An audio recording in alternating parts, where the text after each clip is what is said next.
its roots become more firmer, right? The more you use it as a tool, the more it pulls in other areas of your life. You figure, I can use alcohol to relax, to socialize. Now you think, maybe I can use it to forget, to problem solve, or to forget my problems, right? When we're thinking about the habit, don't think about the alcohol is only the fuel of the fire, right? It's only the fuel that keeps the alcohol habit alive.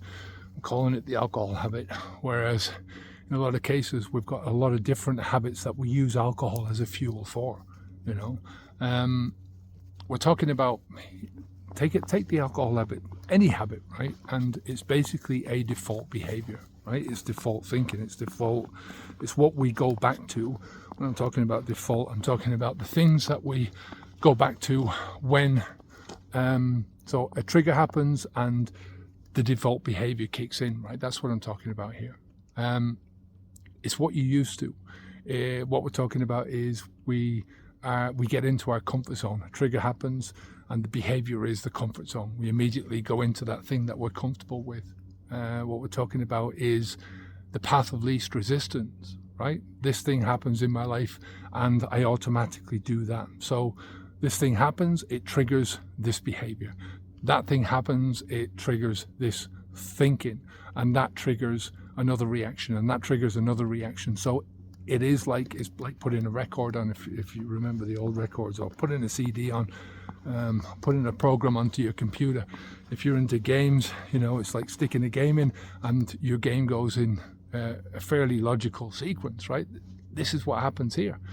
The longer you use alcohol, the more reinforced the behavior becomes, right? When I'm talking about more reinforced, I'm talking about it from the perspective of it digs in, its roots become more firmer, right? The more you use it as a tool, the more it pulls in other areas of your life. You figure, I can use alcohol to relax, to socialize. Now you think, maybe I can use it to forget, to problem solve, or to forget my problems, right? The thing is, the comfortableness of a habit is because of the familiarity, right? And this happens. It doesn't matter if the habit is beneficial in the long run.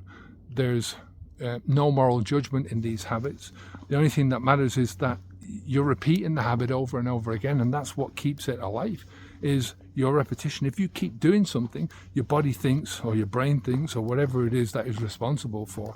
We call it the habit. I like to think of it as just being a collection of behaviors and thoughts and whatever, and that's the way it works. So look, it is what it is. I think understanding these things will help you to move away from it, just to understand that it is the default behavior, that it is the behavior that your mind will go to over and over again.